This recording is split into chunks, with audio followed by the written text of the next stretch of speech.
Hi everybody, welcome back to A Glittery Life. I want to do a video that some of you have asked for, and it's a video of my MAC brush collection. And I thought that I would just kind of show you what I have. And when I was gathering all my MAC brushes, I realized how many have gone missing. MAC brushes are the first thing that I get stolen from me when I'm working a makeup job. It's so dumb, but thank God they don't touch my Wayne Goss. And honestly, now I just wear my brushes. I've started wearing them in my brush like belt, and you can't set anything down. It's crazy out there, you guys. So anyway, I'm gonna start with my MAC face brush collection. And my first one is, some of these, the numbers are totally rubbed off because I've had them, literally some of these brushes I've had for like 15 years. I've been using MAC for a long time, people.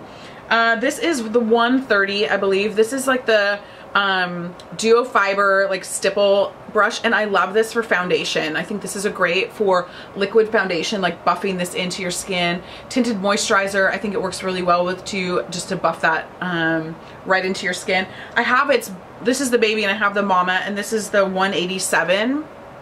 You can see significant size difference, and I only use the 187. I mean, all MAC brushes are multi-purpose, multi-use brushes. That's one of the things I love about them. But honestly, what makeup brush isn't a multi-use brush? But the 187, I love it for duo finish, like skin powders, like the highlights, the mineralized skin finish. Did I call them duo finish? That's not what it's called. Mineralized skin finish. A little bit of Fix Plus on this, on a like mineralized blush or one of those products from MAC or somebody else, and just buffing that into your skin is really beautiful. But I love this with the mineralized skin finishes. I think it's just like the perfect brush for those. So next I have, let's see, which one is this? 168. Yeah, this is the 168 brush. This is the blush brush. This used to be my like ride or die blush brush, which is why I have two. I haven't used this so much recently because I have other blush brushes that I really like. Mainly the NARS Yaccio. It's pretty much like my must-have like blush brush nowadays, but I have these in my kit, my pro kit. I use these a lot on set. I use these a lot for weddings. It's nice to have multiple blush brushes because sometimes like when you're doing weddings and you're doing a bunch of bridesmaids, you just don't have time to like spot clean your brush, so you just need a clean one. You just need to grab a new one. But these are, if you're starting out with your makeup brush collection, MACs are a good price point, and I would highly recommend this as a blush brush. Like I said, one of these, probably this one, is at least 10 years old and still looking good, still soft. I take care of my brushes, y'all. I don't let my brushes stay dirty, and if you want to make a good investment in your brushes, clean them. Otherwise, throw them out after 6 months because you're ruining them. Anyway, don't get me started on that. One of my favorite MAC brushes still is the 150. I think that's what this one is, 150, and it's the big domed powder brush. And I love this for powder, but I actually really love this for bronzer, and like just putting that wispy golden bronzer on, not like a really dark bronzer, but kind of almost like a shimmer bronzer just all over my face. This is one of those brushes that I'll just throw in my bag for a touch-up though, with powder or with blush or bronzer, whatever. I can kind of do it all with this brush, and I love it. I love the taper of it. I like that it's a dome shape.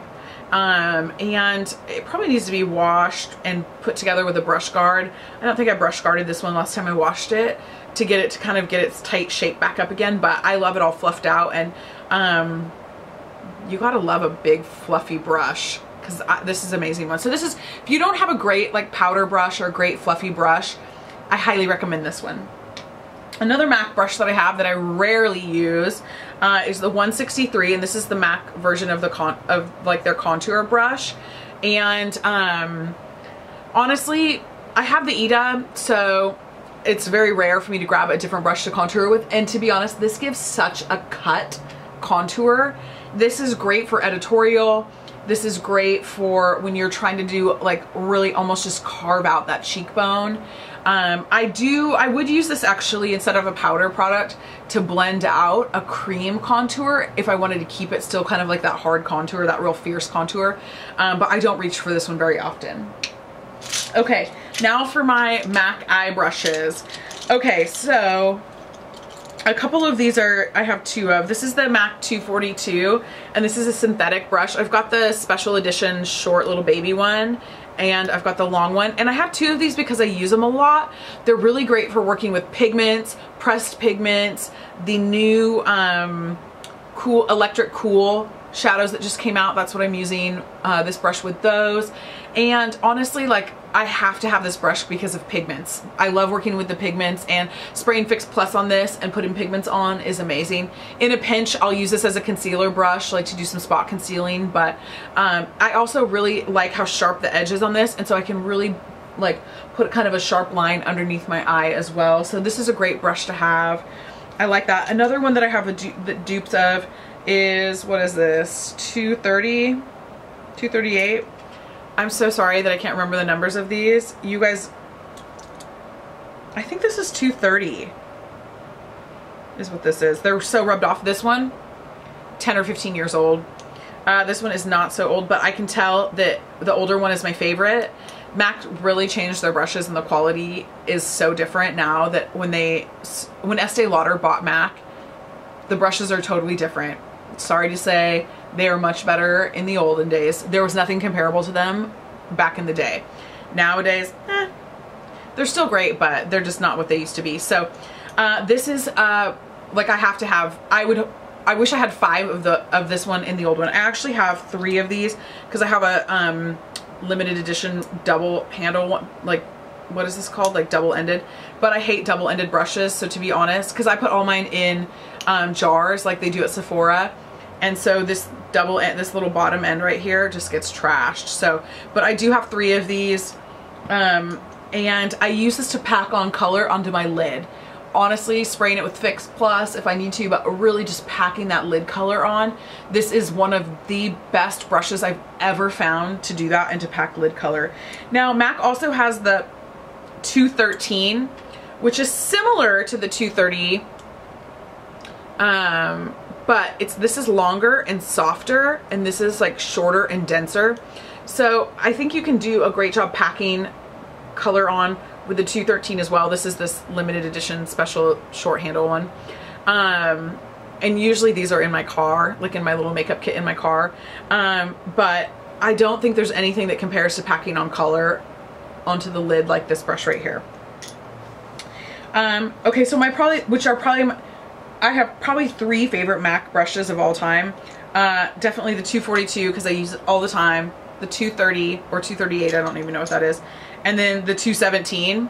I used to have 5 217 brushes. This is literally the only 217 brush that I have left out of having 5 of them.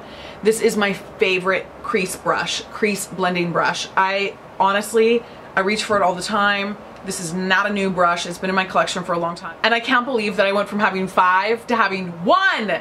Not cool. But anyway, this, if you don't have a MAC brush yet, you need to put the 217 on your wish list, your birthday list, your Christmas list, or save up your pennies and go get the 217. I promise you, no other brush compares to this one. Okay, another brush that I really like that's actually a new brush to my MAC collection is the 231, and it's this teeny tiny little beansy baby synthetic brush, and I use this to pack on my pressed pigments. It's so perfect for that spotlight eye. I haven't used it with any loose pigments yet, but it is really, really perfect for pigments. And then every once in a while I'll spray it with Fix Plus, and I'll put it in like a highlighter or a mineral like skin finish or whatever, and I'll use that to kind of pack that on. So this is a great brush. Of course, you have to have the 266, which is the angled liner brush. It's awesome. This is a great, nice, sharp liner brush. It works great with fluid line. They're a perfect duo, and also works with other liquid eyeliners, gel eyeliners. I really like this brush. I've had it forever.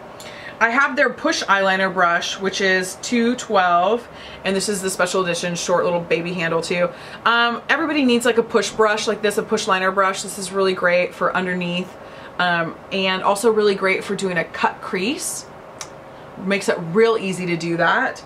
I like this. I don't reach for it a ton because I have this same brush from Chanel, from NARS, from ELF, from And I have another one. I can't remember who my other one's from. So I have a bunch of these, and because it's a short handle, I just don't usually see it in there, so I don't reach for it a ton, but it's a great brush. I really like the 227. I used to have this in a long handle. This is a short handle.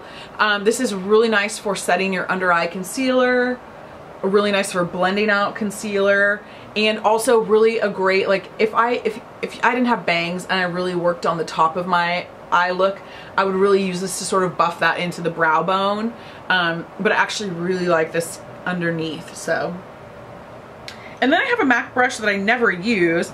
This is the 275, and it's like an angled fluff brush. Do any of you have this? And if you do, what do you use it for? Honestly, like I've tried it in the crease and I don't really love it, and I don't know, I might need to really try this. So if you have this brush, only if you have this brush, tell me what you use it for. If you have a brush that's kind of like it, I have brushes that are kind of like it. That's not what I'm asking. I want to know specifically if you have the 275, what you use it for. And I better march myself down to my MAC Tarzana and ask them what to do with this brush, and maybe I'll have a tutorial for you. I don't know. Maybe this is an amazing brush and I just don't know it. So you guys, that's my MAC brush collection, at least what's left of it. And if you have a MAC brush that I don't have, I used to have, okay, I will tell you, I had two of the dark crease ones. I can't even think of what number it is, and I don't know where those are. I've seen one of those recently, so I've probably misplaced it, but I know about that brush already. And oh, where's my MAC concealer brush? I have a MAC concealer brush. Dang it. I forgot to grab that one. That's amazing, a flat, like a kind of a pointed flat concealer brush. It's awesome, especially for carving out your brows. It's like the best brush ever. So this was almost all of my MAC brushes, and hope that was helpful for you, especially those of you who are really trying to build your MAC collection and don't know where to start. I hope that helped. So thumbs up this video, share it with a friend, and why don't you do me a favor and invite a friend to come and subscribe to Glittery Life. Help get me to 5,000. Thank you so much for helping me break 4,000 subscribers, and I appreciate all of you guys. Think you're the best subscribers ever. So, have a great week.